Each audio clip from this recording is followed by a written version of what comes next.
ke dom na nu ke wagamie va wadze fiato adze gato ala ba nu tai na to geva aro na to anyako na to seva na to takradi va fia na to Cape Coast va apa enyawe nye ya na mikata mia adzake mia azorango agbapa azan ke rumiela anya pabla anyivo aton pa azan suku ya wodua apabla anyivo ton plejivo ya yemie ga kwe kperang ba wonya suku rola opa nkeke ta anu eve womiela kpla aya ta adoji zona ba suku ya pa dot sola enaba ma ade koreji aglonya ya bubuto jimanola bubuto agbapa azaya ala toke mara biabanu kata ola toke ala ba apa rova ya bapa blanyi vo tokle jivo le apa kpara kalofa sheke blave vo sheke ma anglo awon mafia suku ike nyahama adom lagba wodzegoma maro nonyi wodzegoma nami amaya wo wenya makao ye majijio lepa akpara kalofa shekebla etonvo vama suku avaro anyika anya maro pa ngogbe pokpo aro ngogbe pokpo no du koma vinyu aroshi ramayima aye agba nana pa mama o magala mia domo kaka o pa fomao odi anyi rafia ba yo ponu ike yo pa machichi awo yo fofo wo ayata wo gba kasino mu toki aradina fomama o toki amaya odoma nchoko badu gbedama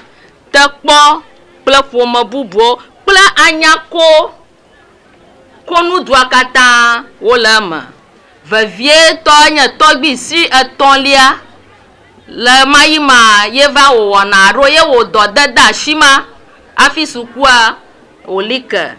da susumata ye nko aro sukua konko ba anwlo awon mafia la nyata pa mana gara vota kata aro kata nu toma sukwara kamali afia pon college o misha kparatai nu yo nyadzo ala wo program ama aro bala via na ho history alama ta majiba mada patoke na amayo wo kanlama vient toina anyigba na lao badu tekpo fomato anyako aye master gbanto ikano sukua agba mieyomba Reverend W.E. Nuchuako kakaye mayo ma miewe ko ba Mr. W.E. Nuchuako tana mayom da kpava mada kuku madota flache mi akwena tana mia ARS to po mafia la choko kwe ma maga onkuna mi o amen jimanola bubuto agba majiba ma do korango agloba sukuya agama garonto abale mi sila jimanola panu fomwea lawyer Chris Akume afia odoto pia suara ko glona mi ama wonu tapao ama nkuta woto sukuya ma ye dowo dua loshi mi apomo aba duko ame ono gbata aro duko ika la zoga wodo ka ple omi ona baba sades wo le mi adoma woto anya kofi asuku ya oda wo sofo nu tapa olao afia oda wo le mi adoma nu fiala konko gao wodoto amaya opa nu woma lawyer dɔnɔdzikpɔla gãwo, egakɔntabulawo, kpovitɔwo ƒe amegãwo kple kpovitɔwo kple aɖaŋudɔwɔla vovovowo kple asitsala xɔŋkɔwo. Ne miase ɖewo le makɔ la ne ge ɖia anyako aŋlɔ wɔme fia sukuwo le anyakɔ wɔwoe ewɔ dziwo wɔda. Le nyateƒe ma míaƒe sukua ƒe nusedoame nya yi ke míegblɔna be tso naklẽ ewɔnɛ be ne sukuviwo do le afia kɔ eƒe yayra nɔna wo dzi ale gbegbe be afi sia afi yi ke wole kɔna ɖe sia ɖe me wole kɔ ele nye Togo o ele nye Benin o wonɔ keklẽm ale gbegbe.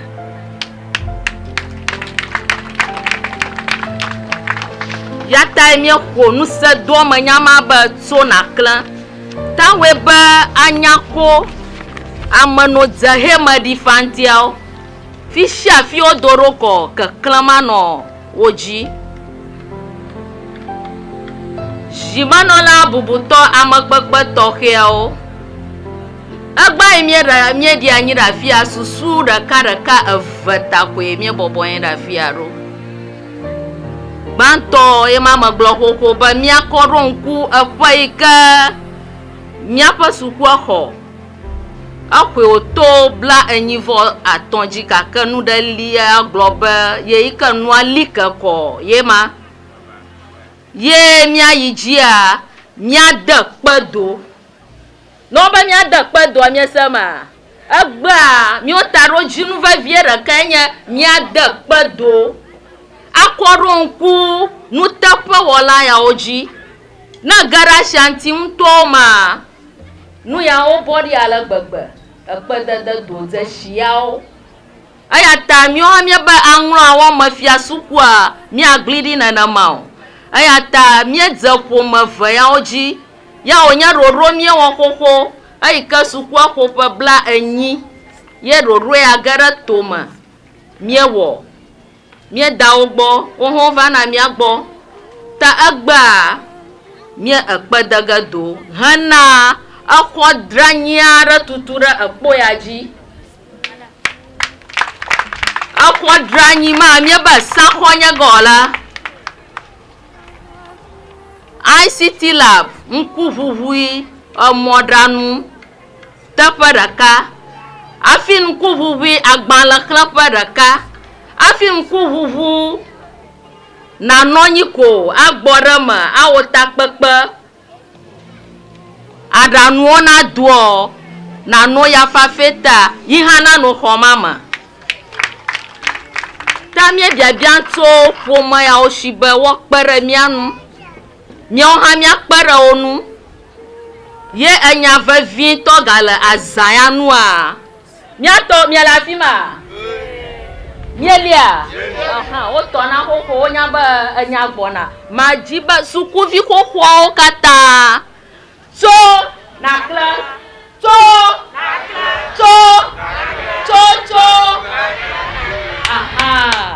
sukuvi xoxoawo míasi ɖe ge wo nu o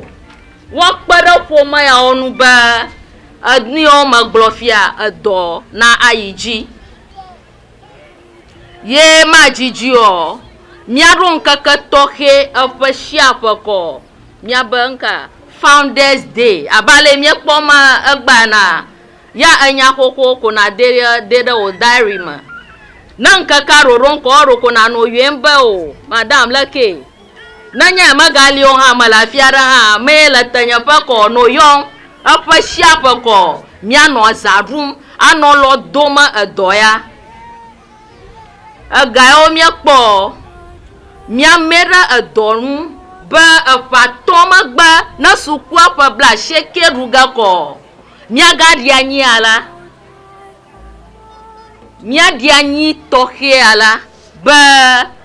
míaʋu exɔma yi ke ŋugbedodo xɔ yi ke míeva wɔ ge alo míekpe de ge do gbea míaʋu xɔ ŋuti.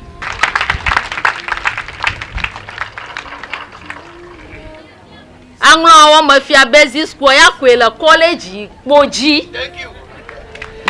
melio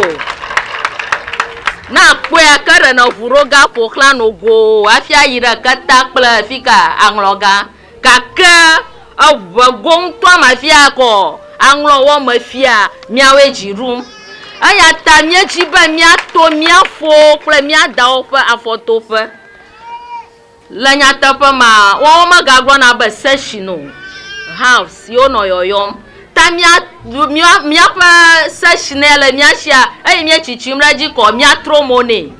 mia pa nu tapa wala o ma yofia gbanto ntuoko avelia badu gbedama ye amaton le nye mia pa awon awon mafia ye to le jiji ava vusuku ya no a mia da pa nkoraji ta mia pa ha so maton elia mia da nkoroji mia wana mata pa kpoga la fia kla ndia ba mia yue ba ntuoko house badu gbedama house awon mafia house review majoji na mia aha na college ya la fia ka no si apa ma po ba mie ji ma nto Anyasco basic adre kukua mie ji ba wo avama ba anu na yitaba jimanola bubuto amakpakpao majiba ma yiji kpla aglom toto viara to sukuanu na majola fia nyama glom toto araka to sukuanu aka nyama onana ka o no suku ya adzagoma abale magbele kokona atsama middle school yo ni kaka fifia no va trota mia la dodo manwo keji ikamie ona ba abozokpo ala sukua malitao ta master kokwe enu fiala kokwe o la fia won si bagba keji ala sukua ye primary class 1 to 6 ala poyaji JHS 1 to 3 ala poyaji ye devio kata pofufopo ya lo fa en ple aton la nyata pa ma revi so o mi kpofia mi ona o ba revi wuli o kaka o pon la mason po punu san aja bo je sukwa go ma fia kaka razon liata o no o la poji tano inara class 4 yo va pana re miam ta ma zamon popo e ba ma gbo na poji vi oba won we domlo o ponu fiala o fifia mi po ma un fiala vekwelo gbo kaka o to sinu o ma lagba apupopo ma nu fiala abaka klama wi adanson yela de via ogbo to abozokpo vasara JHS okata wonya nu fiala ko hehe ka nu fiala manonya ya ko minya national service plan youth employment wonami omofa wo ho la miadoma ka magloba ka klama mado ba dona yingogba mada tututu mie hia nu fiala en wo pa shire mia nu afi adona dablibo ta maglomba na mia pa sukuta no pa la fia wo kwe aye apa SMC PTA suku ya pa ata kple jilao kple nu fiala pa habobo la nyata pa ma do nu so o ma da hao o da kaka adora kama no nyako we ba to ma ibezo mo vie kaka ama vwe o la fia ba ma to nyata pa na mia jimanola plama papa suku vi koko wo do ma la gbagba wo gbagba zama la gbagba ayata wo pepambre mianu aba suku na fiaro na kwa maraka kwe kaka do aji ma la gbagba ayata majiba ma ada pena va vient to na mia fofo raka na mia yue la fia o ka mia nya nu tapo la o apato maoli la luvi ala akpa kata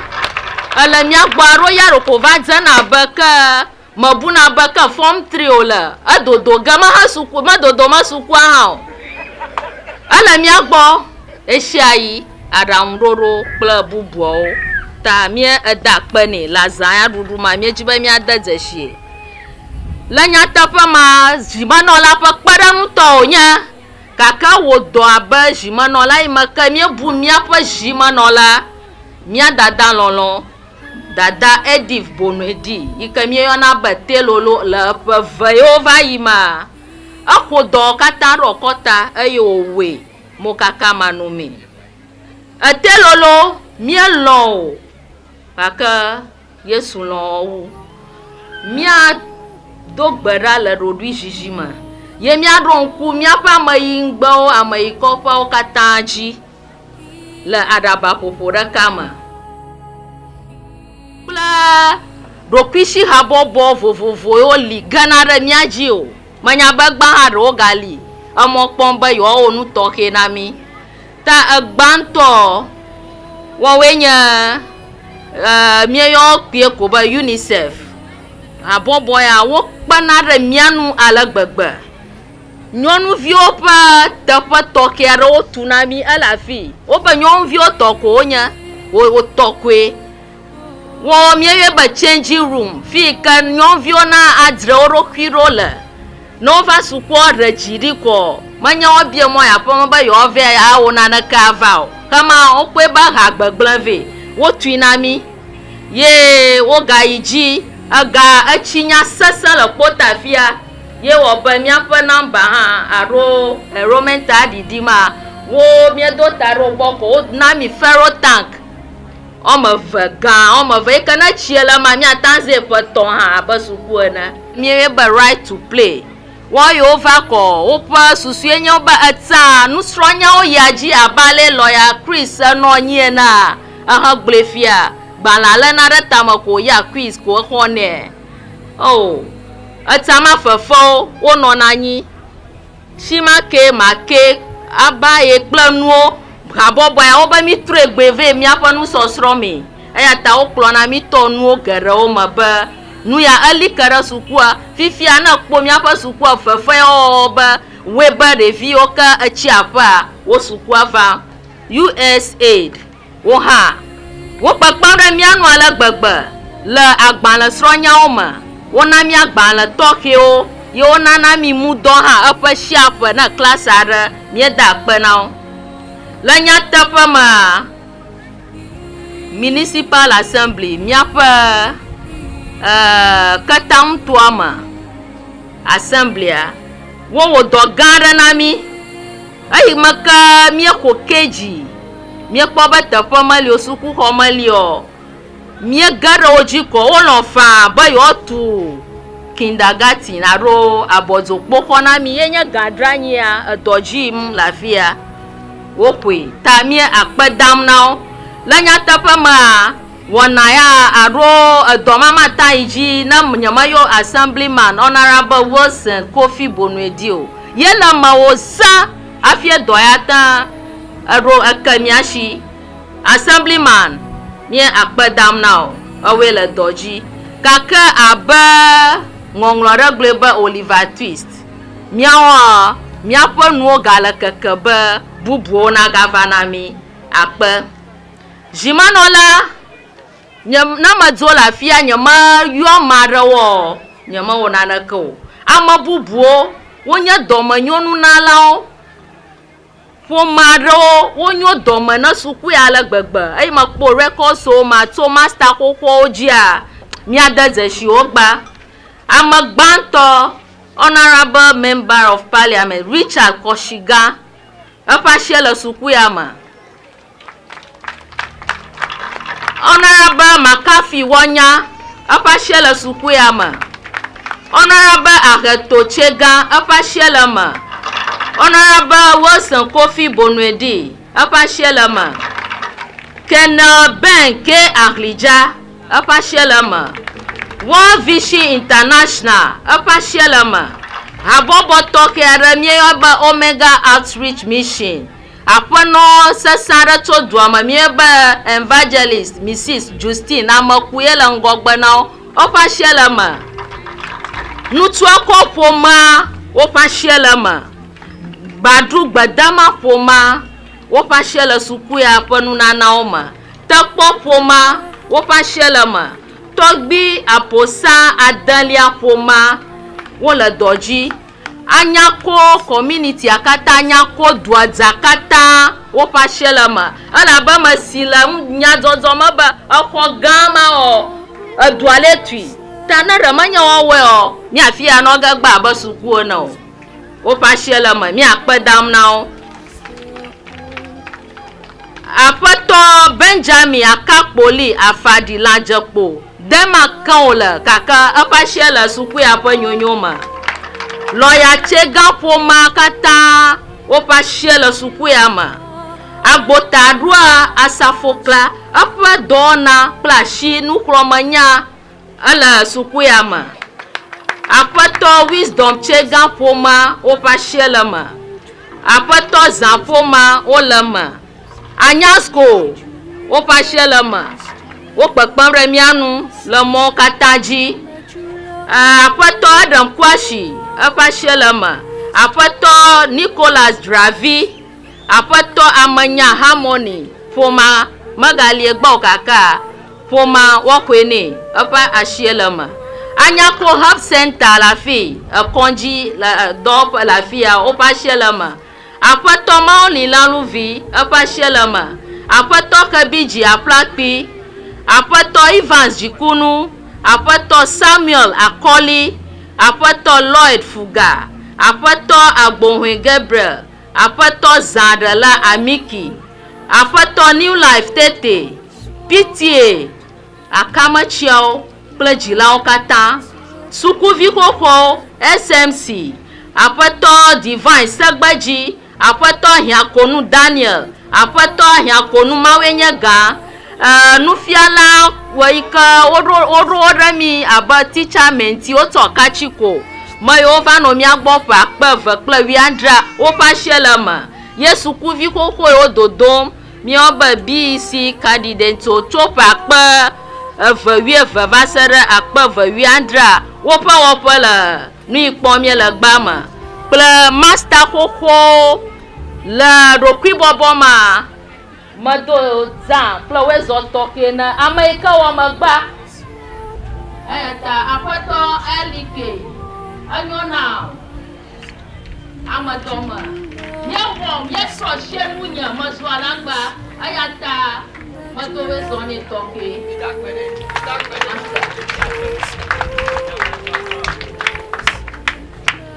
o kata no suku ya po o pa shelama aye wo kata magboglom na oba ayeko na olo wowe le doji wowe dom wowe gagbo na doge kaka mayo ma klafia le nyatafa ma ayi mavo maba pa shape mia zen ruga majiba agba pa zen mia chomara kalama mia ojeshi da tokere amaya tomye le manya apato alo badagba ojujo miewe ba kena ben ke akhlija miawo jeshida tokiere ne ala ba la nudre nla di onu nya ha ma va po wo ba yiraka yetu sukuko kai lafia o ma dan yakata ta agba majiba miawo jeshida tokiere na apato aro kena ben ke akhlija la nyatafa ma le mia do kaka amatokiere la tafa ikanya avia aro yote adoma ogara anu tato fia ko mia woga emia ga ne zashida ha mia ba citation akokperanu kana la lija klopo makata mia da pena mitoke akpe na matofia ka nyasukuji kolaga aba nyama wona na ko ala ba gbala sronya oglo miele miapa gbala sronya ode la ko la miapa jimano la lawyer Chris agloto nya ma va dogoda madana re fiaji ala gbagba yewe ba machiduama ala ba sukuvia excellent ola magbanya fia ajienya zoma ala gbagba no nya doko aji on ha zoga kaka gba mato nya tapa anu magala ba atsa enu ta miapa adona wa miaba BC magaji dama ƒo nyakpe be nye gbe yi to eƒe yiwo va yia míexɔna